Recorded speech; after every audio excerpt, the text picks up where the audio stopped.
Hello friends, this is Suman sir. In this video, I talk about class 12th English poem sections A Snake written by W.D.H. Lawrence. If you are new viewer, please subscribe my channel.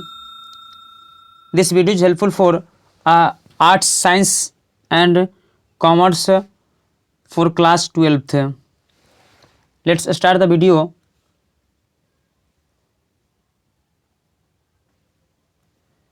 David Herbert Lawrence 1885 to 1930 poet, novelist, short story writer and essayist. दोस्तों इस video में जो बात किया गया है वो snake का जो आपका एक्सरसाइज नंबर ये 9 नंबर एक्सरसाइज है, ये इंग्लिश पोएम का।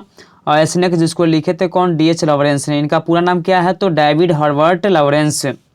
1885 कहने का मतलब इनका जन्म जो हुआ था 1885 को हुआ था। 1930 का मतलब इनका जो मृत्यु हुआ था 1930 को हुआ था। ये क्या थे तो पोएट यानी कवि थे, नोवेलिस्ट यानी ये क्या थे, नोवेलिस्ट थे यानी उपन्यासकार, उपन्यास लिखने वाले हुए। उसके बाद क्या है, शॉर्ट स्टोरी राइटर यानी छोटे छोटे जो है कहानियाँ लिखने वाले, एंड एसेस्ट यानी निबंधकार यानी निबंध भी लिखने वाले हैं। Grew up amid and the step between his gentle and educated mother and his coarse minor father.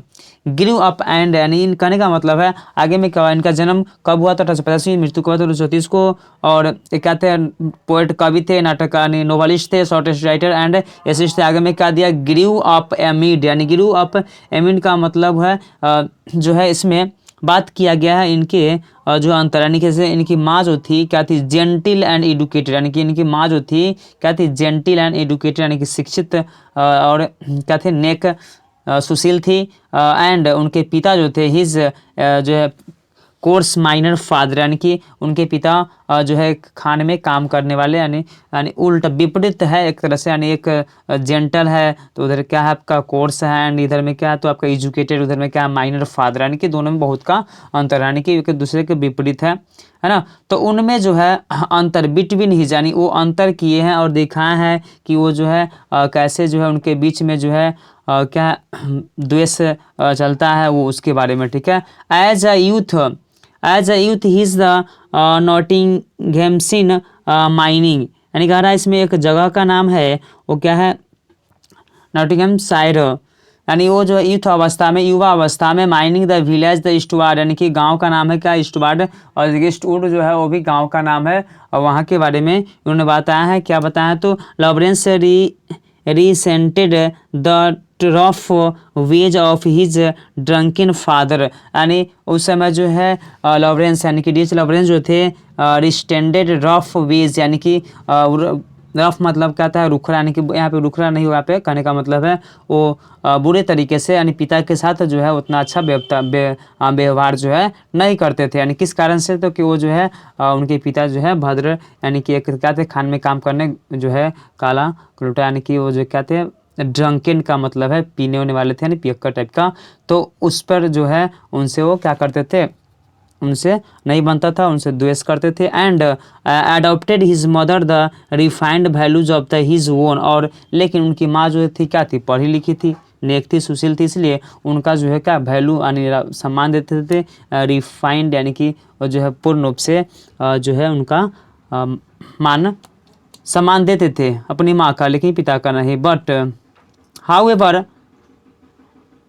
However as he grew the maturity लेकिन जैसे से उनका उम्र बढ़ा, तो बचपन का बात था, और जैसे से उनका उम्र बढ़ा मैच्योरिटी यानी कि मैच्योरिटी अवस्था में गए, he rejected the gently the his mother is present and the begin to see the father and the earthiness and the virtue. और जैसे से वो बढ़े यानी मैच्योर हुए तब जो है पिता की तरफ भी ध्यान देना शुरू किए कि हाँ जो है पिता भी उस समय के अनुसार जो है कुछ परिवर्तन आ गया था, लेकिन उन पर भी ध्यान देना शुरू किए। जैसे उनके जो है क्या, जैसे कविता लिखना शुरू किए एंड उनके कुछ जो है बुद्धि आया तब जो है पिता का भी वैल्यू करना शुरू किए। He wrote the primitive and the natural passion यानी उन्होंने जो भी लिखे हैं यानी कविताओं में जो उन्होंने काम किए हैं वो प्रिमिटिव यानी कि जो प्राचीनतम है, जो प्राकृतिक, नेचुरल यानी कि नेचुरल का मतलब प्राकृतिक जो पैशन है, जुनून है, उस पर जो है लिखने का काम, कोई बनावटी नहीं, यानी जो जो प्राकृतिक बनावट है उसके बारे में उन्होंने कहा। ट्राइंग टू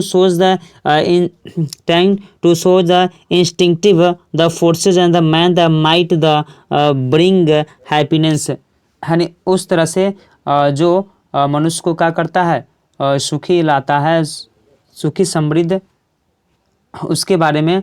और इन हिज राइटिंग, यानी इन उनके जो लिखावट है, emerges the champion of the instinct, यानी कि वो जो तो उनका जो लिखावट है यानी चैम्पियन सबों में जो अलग है। हिज इम्पोर्टेंट वर्क, उन्होंने क्या क्या लिखे है, उनका जो काम है क्या क्या है, तो एक कलेक्शन ऑफ पोएम्स वो लिखा गया था कब 1909 में। एंड दूसरा आपका है द वाइट पीकॉक जो 1911 में। तीसरा आपका क्या है द ट्रेसपेसर जो 1912 में है।